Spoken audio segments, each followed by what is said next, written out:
आज हम एक ऐसी मानवा के बारे में बात करने वाले हैं जिसमें सब कुछ है। सब कुछ मतलब क्राइम, सस्पेंस, थ्रिलर, डेथ और हाँ जो आप सोच रहे हो वो भी, जिसका नाम है लॉक्ड अप। तो जैसा नाम है, कहानी भी एक प्रिजन से स्टार्ट होती है, एक वुमन प्रिजन, जहाँ पर कुछ प्रिजनर ही खुद ही एक दूसरे के मजे ले रही है और तभी आता है हमारा हीरो जो इनको रोकने की कोशिश कर रहा है, लेकिन वो प्रिजनर इसको इग्नोर कर देती है और खुद ही इसके मजे लेना शुरू कर देती है। और तभी वहाँ पर आ जाती है सर्जेंट, जिसको देखकर हमारे हीरो की तो क्या बाकी प्रिजनर की भी फट जाती है और वो वहाँ से भाग जाती है। उसके बाद सर्जेंट वू जिन को डांट रही होती है कि तू खुद को प्रिजनर कैसे कह सकता है। और जो ये लड़का देख रहे हो वो वू जिन की तरह एक ऑफिसर है और ये लड़की सर्जेंट की सेक्रेटरी है। सर्जेंट से गालियां सुनने के बाद वू जिन बोलता है कि मैं अगली बार पूरा ध्यान दूंगा। सर्जेंट वू जिन को एक सेकंड चांस देने के लिए तैयार हो जाती है और वो उसे भेज देती है वार्डन के ऑफिस में। वू जिन के जाने के बाद सर्जेंट बोलती है कि चेहरे से वो कितना भोला है लेकिन उसकी बॉडी अब समझ जाओ यार, वो उसका कर्श है। उसके बाद वू जिन जैसे ही वार्डन के ऑफिस पहुंचता है उसे अजीब अजीब सी आवाजें आती है, हाँ वो वाली, जहाँ पर वार्डन एक बेचारी सी प्रिजन की हेल्प कर रहा होता है और हमारा हीरो बाहर खड़ा हुआ सोच रहा है कि ये दिन दहाड़े हो क्या रहा है। कार्यक्रम खत्म होने के बाद वू जिन अंदर चला जाता है जहाँ वार्डन उसे बोलता है कि वू जिन क्या तुम ड्राइव कर सकते हो, अगले सैटरडे तुम क्या फ्री हो, क्योंकि मुझे इसको डेट पर लेके जाना है। मतलब वार्डन मजे लेगा और वू जिन ड्राइव करेगा। वाह। उसके 2 दिन बाद हम देखते हैं कि कुछ और प्रिजनर उस जेल के अंदर आ रही है जिनको हमारा हीरो और उसका दोस्त ताड़ रहे होते हैं, जहाँ वू जिन का दोस्त बोलता है कि चलो देखे यार इस बार किस तरह की सुंदर प्रिजनर आने वाली है। तभी हम देखते हैं कि बस से एक सुंदर सी प्रिजनर बाहर निकलती है जिसको देखकर वू जिन बोलता है कि ये कोई सेलिब्रिटी है क्या, कितनी सुंदर है यार ये। तभी वहां पर सर्जेंट आ जाती है जो पहले तो कुछ नहीं बोलती, लेकिन जब वो देखती है कि वू जिन उस सुंदर सी प्रिजनर को देख रहा है तो वो गुस्सा हो जाती है और वो उन्हें वहां से भगा देती है। उसके बाद जो नई प्रिजनर आई है ना, उनका बॉडी चेकअप होता है जो केवल मांगा में नहीं बल्कि रियल वाली जेलों में भी होता है। उसके बाद सर्जेंट उन्हें बोलती है कि अब तुम्हारा फुल बॉडी चेकअप होने वाला है एज ए सिक्योरिटी रीजन, तो प्लीज अपना सब कुछ उतार दो। उसके बाद आगे का कार्यक्रम शुरू होता है और हमारी सर्जेंट टारगेट करती है उस लड़की को जिसको हमारा हीरो देख रहा होता है। उस लड़की का नाम है लीवू, जो एक जर्नलिस्ट है जिसको 3 साल की सजा हो रखी है। उसके बाद वुमन ऑफिसर उन सभी प्रिजनर की चेकिंग कर लेती है, लेकिन हमारी सर्जेंट को उसी लड़की पर जिसका इनमेंट नंबर 5342 है उस पर थोड़ा बहुत शक होता है और वो बोलती है कि इस लड़की को मैं खुद चेक करूंगी। तो पहले तो वो लड़की उसे मुंह पर मना कर देती है, लेकिन सर्जेंट उसे बोलती है कि मुझे लगता है कि तुमने कुछ डेंजरस ऑब्जेक्ट छुपा रखा है, अगर तुम कोऑपरेट नहीं करोगी तो मैं यहाँ पर प्रिजनर सर्च टीम को बुला लूंगी। लेकिन वो लड़की बोलती है कि तुम्हें मुझे अकेले ही चेक करना होगा और ये बात सुनकर सर्जेंट को गुस्सा आ जाता है और वो सीधा ही सर्च टीम को अंदर बुला लेती है जिसके अंदर वू जिन भी होता है। और तभी 5342 बिना किसी फोर्स के मान जाती है और उसके बाद सर्जेंट उन सभी फोर्स टीम को बाहर वापस भेज देती है और हमारे हीरो ने जो अंदर अभी अभी देखा ना वो बाहर उसके बारे में सोच रहा है। उसके बाद हमारी सर्जेंट 5342 का फुल बॉडी चेकअप करती है और आप जानते हो फुल बॉडी चेकअप मतलब ऊपर से लेकर नीचे तक सब कुछ चेक करना। उसके बाद जब सर्जेंट फुल बॉडी चेकअप कर लेती है वो बोलती है कि तुम्हारी हालत देखकर लग रहा है कि उन लड़कों को बाहर नहीं भेजना चाहिए था। ये बात सुनकर 534 को गुस्सा जाता है और वो सर्जेंट को एक खींचकर चाटा मारती है, लेकिन सर्जेंट को कुछ फर्क पड़ता नहीं है। वो खड़ी होती है और उस लड़की के बाल पकड़ के खींच लेती है। उसके बाद बाकी जो नई प्रिजनर होती है वो 5342 की हेल्प करती है और सर्जेंट को ही पीटना शुरू कर देती है। और तभी वहां पर सिक्योरिटी टीम आ जाती है और सब कुछ कंट्रोल करने की कोशिश करती है और हमारा वू जिन उस लड़की को पकड़ने की कोशिश कर रहा है, लेकिन जब वो लड़की खुद को छुड़ाने की कोशिश करती है उसका सर दीवार के जाके भिड़ जाता है और वो बेहोश हो जाती है। उसके बाद अगला सीन आता है कि वो लड़की अब जाग चुकी है और वू जिन उससे मिलने के लिए आता है। वू जिन 5342 से बड़ी प्यार से बातें करता है, लेकिन वो लड़की बोलती है कि मुझे घंटा फर्क नहीं पड़ता, तुम और वो लड़की यहाँ पर सब कुछ सेम है। उसके बाद वू जिन गुस्से में वहां से चला जाता है, लेकिन जाते समय वो देखता है कि 2 प्रिजनर रात के टाइम जा रही है शावर लेने के लिए, जो बिल्कुल भी अलाउ नहीं है। अगर बात करें उन 2 प्रिजनर की तो उसमें से एक अमीर जादी है जो उस पूरे प्रिजन की क्वीन मान लो यार, और उसमें से एक उसकी फ्रेंड है। क्वीन मजे से पहले शावर लेती है, उसके बाद उसकी फ्रेंड उसकी मसाज करते हुए 5342 के बारे में बताती है जो उसने आज किया उस बारे में। उसके बाद सीन आता है 5342 का जो अभी अपनी सेल के अंदर है, लेकिन वो जैसे ही रेस्टरूम जाने वाली होती है तभी वहां पर वू जिन का दोस्त आ जाता है। वो 5342 को बोलता है कि तुम जैसे सुंदर लड़कियों के लिए थोड़ी बहुत रफ जगह है, लेकिन तुम्हें कुछ हेल्प चाहिए तो मुझे बताना। लेकिन वो लड़की उसे इग्नोर कर देती है और वो यहाँ पर हमारे हीरो वू जिन के बारे में सोच रही है कि वो बंदा कितना फ्रेंडली था यार, और यहाँ पर वू जिन का दोस्त सोच रहा है कि इसकी तो मैं ही लूंगा। और तभी यहाँ पर सर्वेंट आ जाती है और उसका यहाँ पर एक और नेम है डीमन, जो क्यों है वो आपको आगे पता चलेगा। उसके बाद सर्जेंट 5342 को बोलती है कि तुम्हारा रूम असाइन हो चुका है, इसलिए तुम्हें उस रूम में जाना होगा। और उसका रूम किसने असाइन कराया तो चलता है 2 घंटे पीछे, जहाँ पर सर्जेंट वार्डन के रूम में जाती है और वो देखती है कि यहाँ पर क्वीन तो ऑलरेडी बैठी हुई है, जहाँ पर हमें पता लगता है कि इस क्वीन के कहने पर ही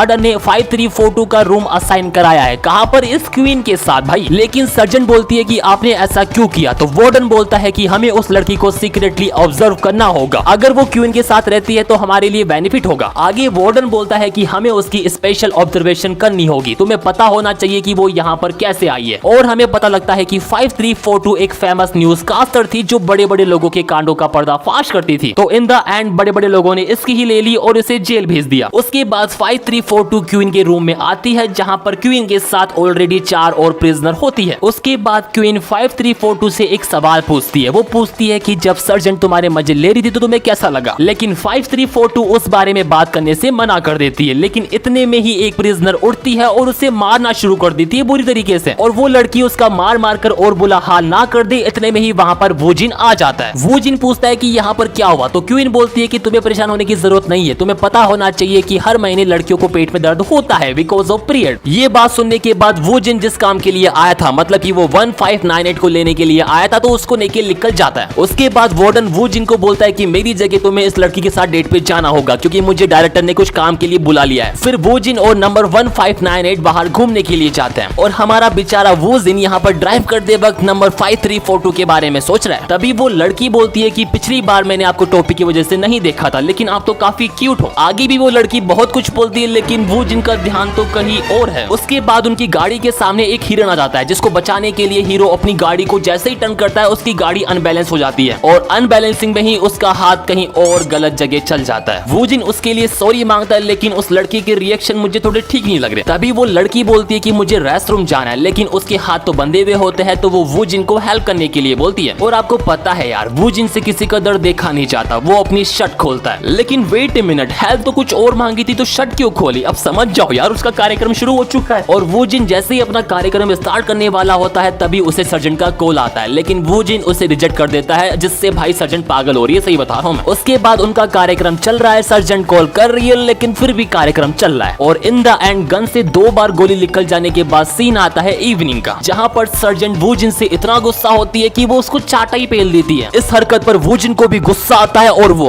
चाटा नहीं मारता, लेकिन वो उसके संतरों को दबा देता है और लिटरली भाई खेल खत्म। वूजिन बोलता है कि मंडे को मैं अपना रेजिग्नेशन फॉर्म दे दूंगा, और ये बात सुनकर सर्जन पूरी तरीके से शॉक हो जाती है। उसके बाद सीन आता है मंडे का, जहां पर सभी प्रिजनर नहा रही होती है और ये लड़की तो अभी भी वूजिन के बारे में सोच रही है। उसके बाद नरेटर हमें प्रिजन के अंदर टॉप 5 रैंक वाले प्रिजनर के बारे में बताता है। तो क्वीन की रैंक फर्स्ट है जिसका नाम है चोई, सेकंड नंबर पर आती है ये बॉडी बिल्डिंग वाली महिला, और थर्ड नंबर पर आती है जो उसके साथ चिपक चिपक के रहती है ना वो। रैंक 4 पर वो लड़की आती है जिसकी वूजिन ने हेल्प की थी। नंबर 5 पे आती है ये लड़की जो अभी 5342 से बात कर रही है, और रैंक नंबर 5 को ऑलरेडी डेथ पेनल्टी मिली हुई है, मतलब मौत की सजा, क्योंकि उसका इनमेंट नंबर रेड कलर में है, और जिनका इनमेंट नंबर रेड कलर में होता है ना, उन्होंने या तो किसी का मर्डर किया या कुछ बड़ा क्राइम किया है। उसके बाद सीन आता है डिनर टाइम का, जहां पर रैंक नंबर 5 बोलती है कि क्या हम 5342 को भी हमारे साथ टेबल पर खिला सकते हैं। फिर रूम लीडर बोलती है कि है वू योन, अगर तुम्हें पछतावा है तो खुद बोलो ना। एंड वू योन बी लाइक, मुझे किस बात का पछतावा है, मुझे समझ नहीं आ रहा। और इतना सुन के क्वीन को गुस्सा आ जाता है और वो नंबर 5342 को ले जाती है बाथटब में। ना ना ना ना, नहाने के लिए नहीं, उसे डुबोने के लिए। क्वीन पहले तो उसके दोनों पैरों को रस्सी से बांधती है, फिर उसका गला पकड़कर उसे पानी में डुबो देती है। उसके बाद सीन शिफ्ट होता है और हम देखते हैं कि वूजिन अपना रेजिग्नेशन लेटर लिख रहा है। उसके बाद क्वीन वू योंग को बोलती है कि मैं तुम्हें इस जेल के अंदर मार भी सकती हूँ और मेरा कुछ बिगड़ेगा भी नहीं, इसलिए मेरी बात अगर तुम मानोगी तो लंबे समय तक जी सकती हो। लेकिन जैसे ही क्वीन उसके पास जाती है, वू योन उसके मुंह पे थूक देती है। फिर क्वीन को जो गुस्सा आता है ना भाई, वो अपनी सिगरेट निकालती है और वू योन के संतरे पर लगा देती है, फिर गला पकड़कर उसे पानी के अंदर डुबो देती है। और दूसरी तरफ वूजिन सर्जन को अपना रेजिग्नेशन लेटर सबमिट कर रहा है और बोलता है कि इसे एक्सेप्ट कर लेना, और वो वहां से चला जाता है। लेकिन जब वो जा रहा होता है तभी एक वुमन ऑफिसर वहां पर आती है और वो बोलती है कि मुझे तुम्हारी हेल्प चाहिए, क्योंकि बाथरूम में एक लड़की बेहोश पड़ी हुई है। और जैसे ही वूजिन वहां पर जाता है, वो देखता है कि 5342 तो बेहोश पड़ी हुई है। उसके बाद जिन उसकी पल्स चेक करता है जो काफी वीक होती है, इसलिए वो उसको बचाने के लिए इमीडिएटली उसको सीपीआर देता है, जिससे वो वापस होश में आ जाती है। और जिन अब उसे खुद ही क्लिनिक लेके जा रहा है, और जाते समय वो बोलता है कि जिसने भी ये किया है ना वो बचेगा तो नहीं। और लिटरली भाई इसकी धमकी सुनने के बाद इस ऑफिसर के अलावा वहां पर कोई भी नहीं डर रहा। आगे हमें पता पड़ता है कि ये वुमन ऑफिसर भी क्वीन के लिए काम करती है, इसलिए वो उसके रूम में जाकर उसे बता रही है कि आपके जाने के बाद वहां पर क्या क्या हो गया। फिर हम जिन और 5342 पर वापस आते हैं, जहां जिन उस सिगरेट से जले हुए निशान को नोटिस करता है, और अब जिन खुद ही उस जले हुए निशान को ठीक कर रहा है, और पानी में डूबने से वो पूरी तरीके से भीग लीक गई थी ना, अब जिन खुद ही उसको साफ कर रहा है। साफ करते करते जिन का मीटर ऑन हो जाता है और तभी वो लड़की जाग जाती है और जागते ही वो जिन को गले लगा लेती है और बोलती है कि प्लीज मेरी हेल्प करो, मुझे यहाँ पर मरना नहीं है। उसके बाद हमारा हीरो भाई लॉक्ड इन, एकदम डेडली लुक। उसके बाद हम सर्जन को देखते हैं जो जिन के रेजिग्नेशन लेटर के बारे में सोच रही होती है। वो उसे सॉरी का मैसेज करने वाली होती है लेकिन वो ऐसा नहीं करती बल्कि उसे फोन करके वहीं बुला लेती है। जिन वहां आता है और देखता है कि सार्जेंट तो फुल नशे में है और वो जिन को भी ज्वाइन करने के लिए बोलती है, लेकिन पहले तो जिन मना करता है और बोलता है कि हमें यहाँ पर कोई देख लेगा। फिर सार्जेंट बोलती है कि मैं यहाँ पर 8 सालों से काम कर रही हूँ, कोई नहीं देखेगा। फिर जिन उसको ज्वाइन करता है और पूछता है कि क्या आपने मेरा रेजिग्नेशन लेटर अप्रूव किया। फिर सार्जेंट उससे पूछती है कि तुम फिर कहाँ जाओगे। जिन बोलता है कि ऐसी जगह जहाँ पर सुपीरियर किसी को मारते ना हो। और ये सुनकर सार्जेंट जिन को सॉरी बोलती है कि मैंने गुस्से में मार दिया। फिर वो जिन को अपनी पास्ट स्टोरी के बारे में बताती है कि वो स्टार्टिंग से इतनी टफ नहीं थी, जिसके बारे में हम पार्ट 2 में बात करेंगे। आई होप आपको मानवा काफी अच्छी लगी होगी, तो पार्ट 2 के लिए चैनल को सब्सक्राइब करना बिल्कुल भी ना भूलें।